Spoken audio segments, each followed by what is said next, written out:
한번 따라 하실까요? 계시록에 나타난 예수 그리스도, 계시록에 나타난 예수 그리스도 7절과 8절, 이런 제목으로 말씀의 은혜를 나누기를 원합니다. 여러분, 계시록 하면 어떤 생각이 떠오릅니까? 통상적으로 요한계시록 그러면 사람들이 666, 예전에 어떤 영화를 보면 계시록을 근거해서 나온 영화들 몇 개가 있었거든요. 666, 또 휴거, 랩처라고 말하는 휴거, 또 이단들이 사용하기 좋아하는 14만 4천, 다른 사람들은 하나도 안 구원받고 14만 4천만 구원받으니 우리가 14만 4천이다 뭐라고 말해서 유혹하기도 하죠. 계시록 또 뭐가 있을까요? 7년 환란, 또 백보자 심판, 이런 것 좀 상당히 종말론적인 의미가 강하고 있기 때문에 보통 일반적인 성도들 또 믿든 안 믿든 계시록이라고 하는 단어 생각하면은 14만 4천 휴거 또는 666 적그리스도 백보자 심판 최후의 날 이런 것들, 새하늘과 새 땅, 그래서 자기들 종파 이름을 새하늘과 새 땅으로 쓰는 종파도 있습니다만은 어쨌든 이런 피상적인 단어들로 인하여 정말 중요한 요한계시록의 주제를 잃어버린 것은 아닌가 하는 것이죠. 그래서 가장 중요한 것은 계시록에 있는 중요한 주제를 발견하는 것이 중요하다. 사실 이단들이 이렇게 주장을 하죠. 예수님께서 이 땅에 오셨을 때 그 당시 구약을 믿었던 유대교인들은 하나님의 약속에서 벗어나 버렸다. 하나님에서 버린 족속이 되어버렸다. 그렇기 때문에 예수님께서 새로운 언약을 갖고 오셨다. 그래서 예수를 믿음으로 교회가 탄생하고 그리고 크리스찬들이 새롭게 출발했다. 이 시대의 교회가 타락했다.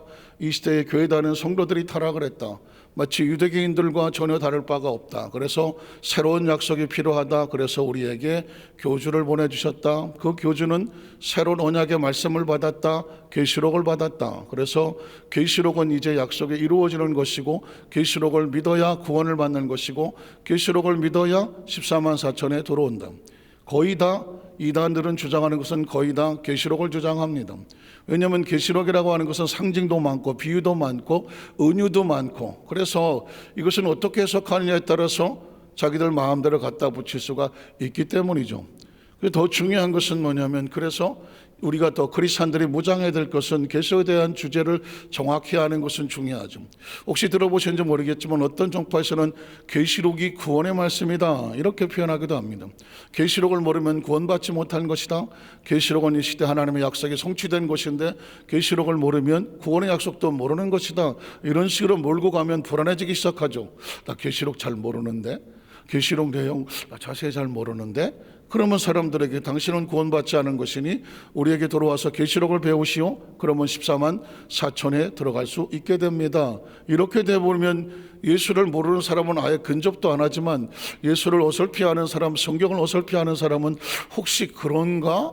라고 문을 들이기 시작하면 한 번 들어가면 쇠뇌가 되어버려서 그것이 모두 진리인지를 알고 세상과 단절이 되어지고 잘못된 곡해 속에서 빠져나오지를 못하게 된다. 내가 잘못됐구나 라고 생각했을 때는 이미 늦어버린 것이다. 구원은 계시록이 아니라 계시록에 기록되는 하나님의 약속의 말씀이죠. 계시록이 구원의 증거가 되지 않습니다. 계시록에 있는 예수 그리스도, 하나님의 약속의 증거자, 그래서 예수를 그리스도로 믿음으로 말미암아, 정확히 말하면 예수라고 하는 사람을 믿는 것이 아니라 예수님을 통해서 우리에게 주시는 하나님의 약속의 말씀을 믿는 자마다 하나님의 자녀가 되어지고 약속의 증거로 영생을 얻으며 예수님 말씀하신 모든 것들은 약속이시니 그 약속대로 이루어지는 줄로 믿습니다.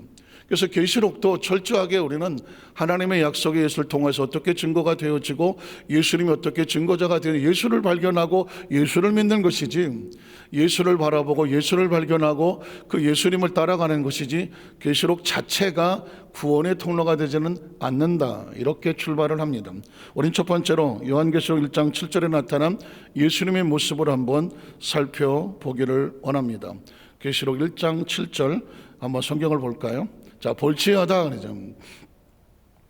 어떤 문학적인 표현을 쓰게 될 때 강조하죠. 또 주목, 학교 다닐 때 주목하냐.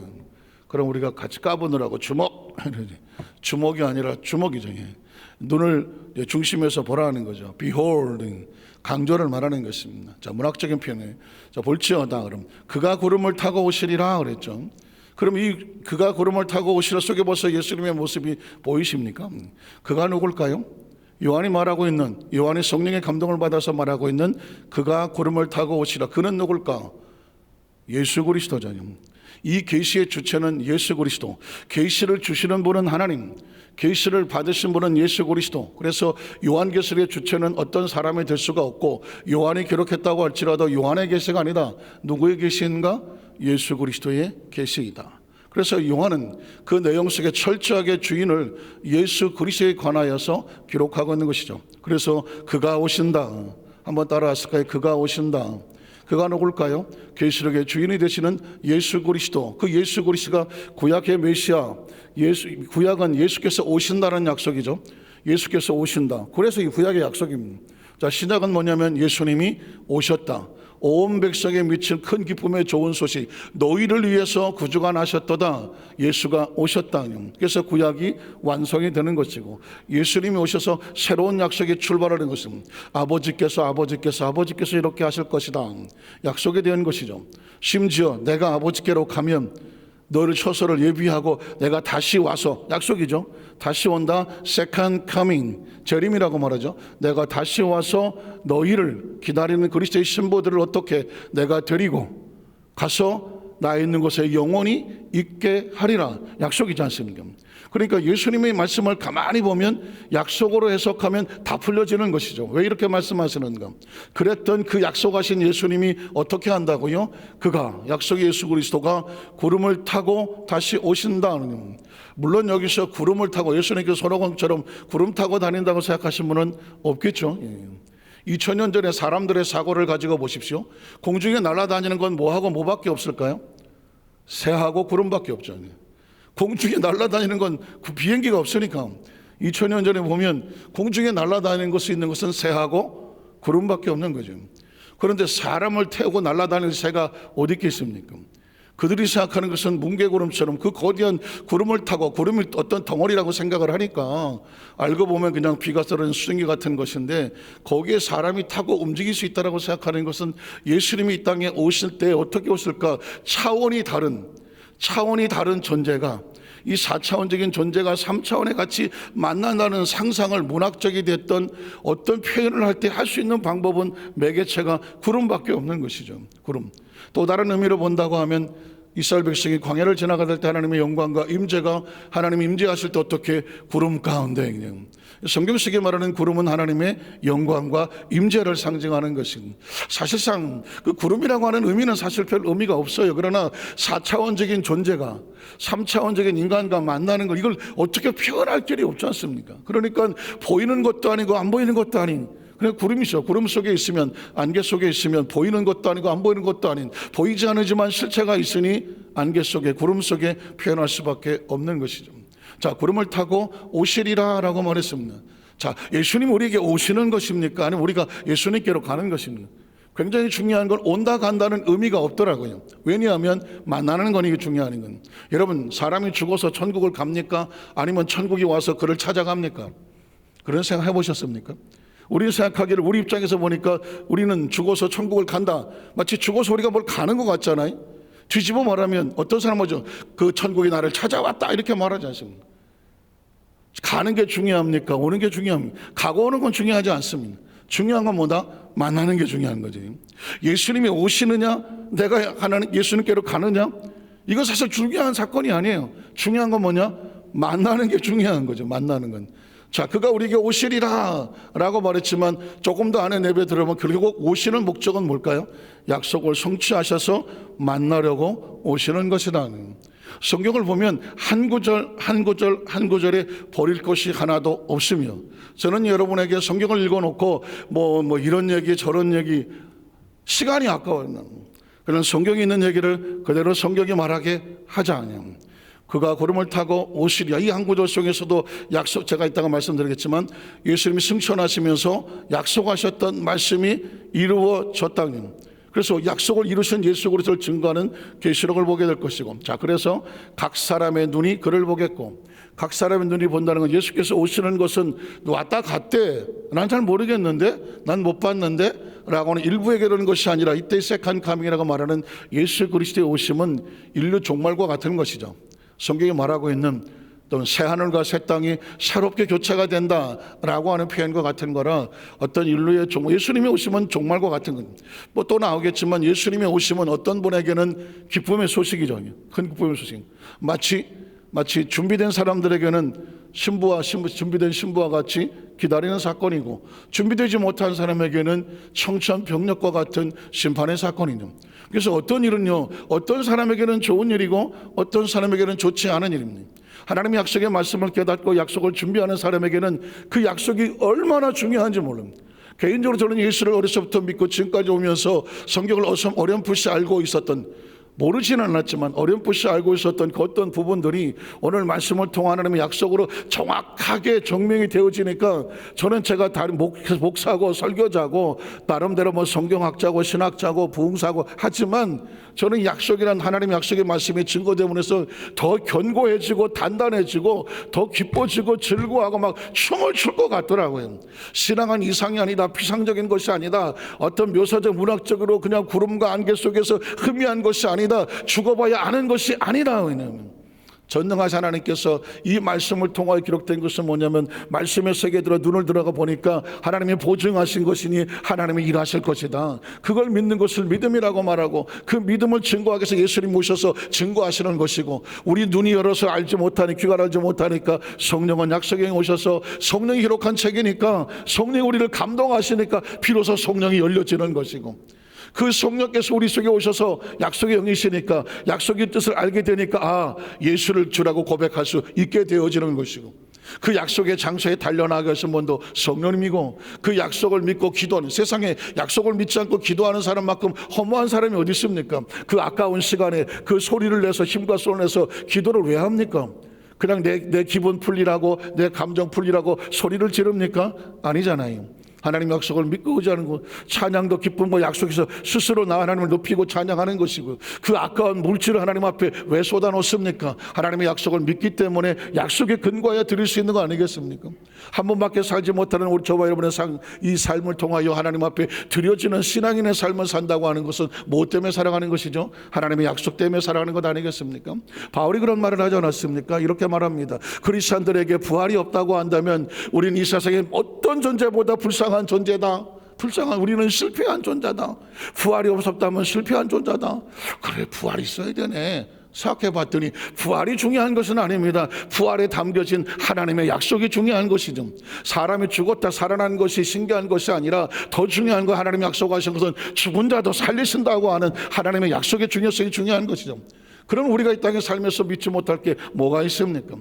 그래서 하나님께서 말씀하시는 이 부활의 사건, 재림의 사건, 다시 오지 않은 사건의 모든 배후에는 모든 사람에게 증명될 거라는 것이죠. 각 사람의 눈이 그를 보겠고, 그를 심지어 찌른 자들도 보게 될 것이다. 어떻게 될까요? 그러면 찌른 자가 예수님이 다시 오는 걸 보게 된다면 이건 사시나무 떨듯이 살아도 사는 게 아니겠죠. 그 다음 절에 보면, 그 다음 구절에 보면, 땅에 있는 모든 족속이 그로 말미암아 뭐하게 되리라? 애곡할 것이다. 자, 마태복음 25장에 보면 아까도 말씀드렸지만, 똑같은 혼인잔치를 준비하고 있는 10명의 처녀들이 있지만 5명의 처녀가 있고 또 5명의 처녀가 있습니다. 시간이 좀 늦어서 신랑이 늦게 왔을 때 깜짝 놀란 사건이 벌어지죠. 그럼 기름과 등불을 준비했던 사람은 어떻게 됩니까?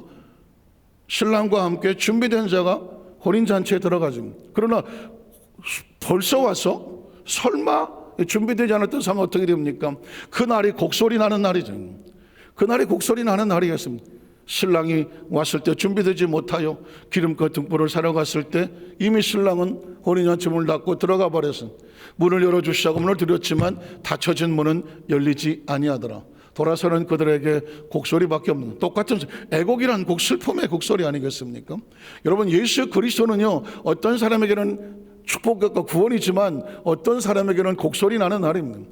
예수님이 땅에 태어났을 때 목자들, 동방박사들은 기쁨의 소식이라고 달려와 경배를 했지만, 헤롯이나 그 시대 사람들은 곡소리 난 날이었습니다. 나 말고 유대인의 왕이 난다고? 헤롯은 그 이로부터 잠을 자질 못해서 오죽하면 정신 이상이 돼갖고 그 시대의 어린아이들을 다 죽이겠다고 난리를 치었습니까? 이건 스스로 자기가 제정신이 아닌 상태를 말하는 거 아니겠습니까? 그래서 여러분, 예수를 믿는다는 것은 예수님은 어떤 사람에게는 구원자지만 어떤 사람에게는 심판자라는 것입니다. 이걸 깨닫고 하는 사람은 어떻게 될까? 우린 철저하게 구원의 은총을 받기 위해서 뭐 하는 자가 되어야 됩니까? 준비되는 자가 되는 것입니다. 아까도 말씀드렸지만 진짜 깜짝 놀라는 것은 내가 예수를 믿었다는 것이죠. 우리가 예수를 믿었다는 것입니다. 신기하지 않습니까? 조심스러운 얘기지만 저도 어렸을 때 교회 학교 다니면서 때 지금도 생각하면 깜짝 놀라는 것은 어느 전도사님께서 그래서 설교 도중에 나중에 목회자가 돼서 하나님의 사역을 할 사람 손들어 보라고. 그 당시 제가 아마 고등학교 2학년 때인가 그랬습니다. 그때 고3들은 다 대학 간다고 교회를 안 나와. 고3 되면 교회를 안 나와. 우리는 당연히 그래. 고3들은 뭐 교회 안 나오는 거야. 뭐. 지금 생각하면 그게 신앙이었나? 하는 거죠. 어쨌든 그랬어요.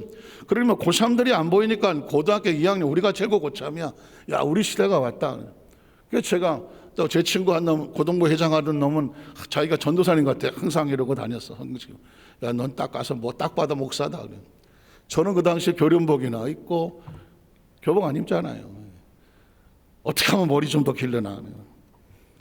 맨 뒤에 앉아서 고참이니까 맨 뒤에 앉아서 다리나 떨고 앉았고 초등학교 국민학교 때 교회 다녔으니 한 십몇 년을 다닌 교회인데 뒤에 앉아서 딱 언제 끝나나 이거. 옆에 있는 놈만 야 이거 시간 몇 시냐 지금. 이러고 앉았는데 갑자기 전사님이 나중에 목회자가 돼서 손들어 보라. 어쭈구리 이거 이상한 상황이 벌어지네. 저거 중등부 회장 손들겠고 내 친구 저놈도 손들 것 같고 저 부회장 고3인데 학교 나와 교회 나와 저분은 훌륭하신 분이 저분도 목사 될 것 같고 몇 사람이 꼭 손들 것 같더라고. 그래 옆에 있는 놈한테 야 인마 손 들어라 인마 도사님이 말씀하시잖아 들어 좀. 그랬더니 야씨 네가 들어 인마. 자식아 좀 들어라 좀. 좀 조사님 말씀하시 죄송한 우리끼리 하던 말이에요. 그런데 이놈이 그러는 거예요. 네가 좀 들어드려라. 그래 내가 그래도 이 교회 왕고참인데 그래도 내가 들어드려야 전사님이 그래도 좀 마음 편하지 않을까. 그래 들어드리자. 난 여러 명 들을 줄 알았지 여러 명. 근데 아주 진짜 영화의 한 장면이 벌어진 거죠. 딱 들었는데 하나도 안 들었어. 하나도 안 들었어. 저만 딱 들었어요. 맨 뒷자리에 다리 떨고 교련복 입고 앉아가지고 전사님과 눈이 마주쳤는데 못 내리겠더만 이거. 그 전사님도 당황하셔갖고 저놈이 들놈이 아닌데 저거. 근데 기도를 하시더라고. 어떡하겠어 손든 놈이 하나 있으니 기도를 하셔. 어쩔 수 없이 기도를 받았지 뭐. 그때 딱 내렸더니 야 시끼야 네가 저한테 그랬어요. 세월이 지났어. 제가 신학을 하고 사역을 하기 위해서 기도원에 올라가서 내가 정말 사역을 해야 하나? 금식하고 하나님께 몸부림치며 기도하는 제가 하나님의 콜링을 받았나요? 제가 정말 사역을 할 수 있는 사람인가요? 그런데 하나님께서 그 시절에 진짜 부끄럽고 창피하게 손을 들었던 그 모습에서 이렇게 말씀하시는 거예요. 다 잊어버렸거든요. 언제 기억하겠어요? 그때 이러더라고요. 너 그때 나한테 손 들었잖아. 그건요 진짜 내가 그러려고 한 게 아니고요. 옆에 있는 시기가 손 들려고 그래서 손 들었는 건데. 그때 얼마나 울었는지 몰라요. 어쨌든 세월이 지나고 나서 그 사건이 장난 같고 농담 같고 했던 거지만 하나님 앞에 했던 그 고백은 그건 어떻게 해서라도 상황은 어떻든지 간에 하나님은 불러내신 거였어요. 불러내신 것이고 고백하게 하신 것이고 어느 날 보니까 그게 하나님께서 만들어 가는데 꼼짝 못하게 하는 그런 상황 중에 하나였었다는 것을 제가 좀 부끄럽지만 여러분에게 고백을 하게 하는 이유는 뭘까?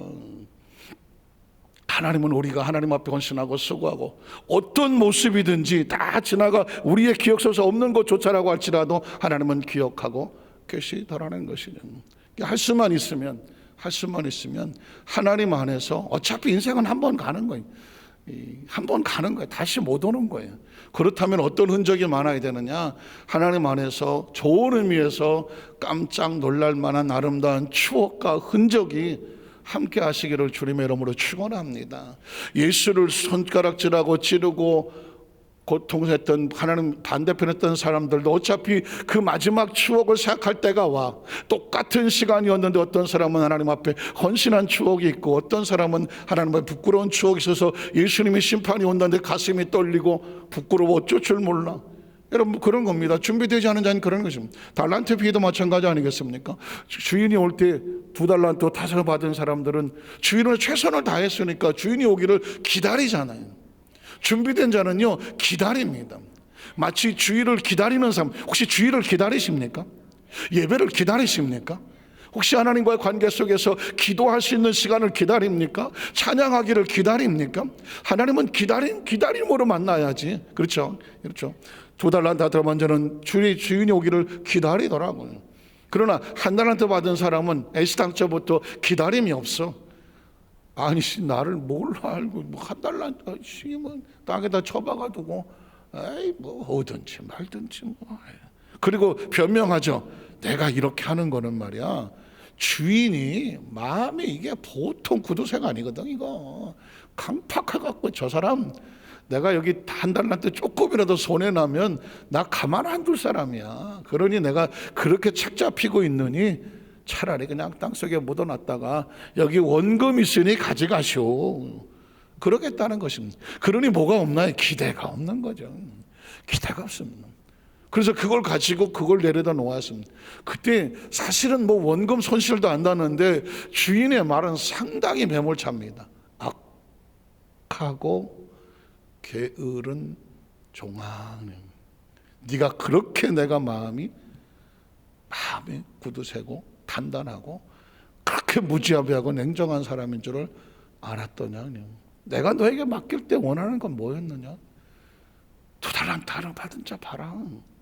다 열심히 또 달란트 남기고 안 왔느냐? 내가 너한테 남겼을 때는 너한테 주었을 때는 남겨달라고 주지 않았겠느냐?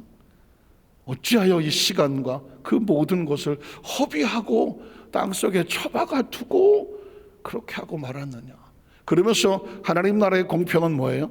그거 빼앗아서 5달란트 받은 자에게 주어라. 무릇 있는 자에게는 더 주고 없는 자는 그 있는 것까지 빼앗아서 열심히 일한 자에게 주는 것이 마땅하다. 어떻게 보면 하나님의 나라는 불공평하지 않을까? 여러분 굉장히 중요합니다. 요것만 하고 제가 말씀 마치겠습니다. 불공평하지 않을까? 아니 그냥 똑같이 나눠주고 똑같이 결과를 받아야 이게 옳지. 누군 5개 주고 뭐 누군 2개 주고 뭐 누군 1개 주고 그렇게 주니 나라도 기분 나빠갖고 나라도 안 하죠. 이럴 수 있습니다. 마치 그러면서 똑같이 나눠주는 것이 공평한 것처럼 보입니다. 그럼 여러분 그렇지 않습니다. 이 모든 달란트를 나눠주는 주권자는 하나님입니다. 하나님. 누구에게 5달란트를 주든 누구에게 2달란트를 맡기든 누구에게 1달란트를 맡기든 이건 하나님의 주권입니다. 우리는 여기서 그거에 대해서 말할 거지는 없어요. 그러나 한 가지는 정확합니다. 5달란트를 남겼고 2달란트를 남긴 사람에게 칭찬과 상급은 똑같습니다. 만약에 1달란트 남긴 사람이 1달란트를 남겼다면 주인은 똑같이 말할 것입니다. 너 참 착하고 충성되다. 1달란트 가지고 또 1달란트를 남겼다. 너로선 최선이다. 2달란트가 또 남겼다. 너로선 최선이다. 5달란트 가지고 또 5달란트 남겼다. 너로선 최선. 칭찬과 상급은 똑같습니다.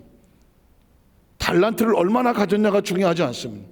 주인을 가지고 주인에게 맡긴 걸 가지고 그가 할 수 있는 최선을 다했던 것 그걸 보시고 축복을 하시는 것입니다. 그리고 그의 결과는 이렇습니다. 열심히 하는 자에게는 더 주는 게 마땅하다. 왜? 더 열심히 남기라고. 하나도 하지 않는 자에게 꼼짝없이 땅속에 처박은 자는 그거를 빼앗아서 거두는 것이 그게 공평하다. 그게 하나님 나라의 공평을 말하고 있는 것입니다. 그래서 천국은 어떻게 하는 것이냐? 침노하는 것이다 라고 말합니다. 하나님의 나라는 그 열심으로 가는 것이다. 말씀을 정리하기를 원합니다. 저는 계시록에 나타난 예수님의 모습을 함께 살펴보면서 계시의 주제는 예수 그리스도다. 얼마나 빨리 진도를 나가냐는 별로 중요하지 않다. 중요한 것은 그 속에 예수님을 발견하며 계시록이라고 하는 것은 어떤 비유와 또 종말론적인 어떤 상징과 이런 것들로 해서 어떤 그런 신비한 것들을 풀어 삭히는 그런 내용도 있을 수 있겠지만, 중요한 것은 뭐냐? 여전히 구약의 주인공이 예수 그랬던 것처럼, 신약의 주인공이 예수 그랬던 것처럼 계시록의 주인공은 예수님이다. 그걸 통해서 우리의 신앙의 모습을 새롭게 다져보고 무장하고 우리의 신앙에 적용을 해서 계시록의 구원의 조건이 아니라 계시록에 나타난 예수 그리스도를 통해서 우리의 구원의 조건을 또다시 무장해 나가는 우리 여도수 만찬교회 지혜로운 성도를 되시고 착하고 충성된 성도가 되시기를 주님의 이름으로 축원합니다. 기도하겠습니다. 하나님 아버지 감사합니다.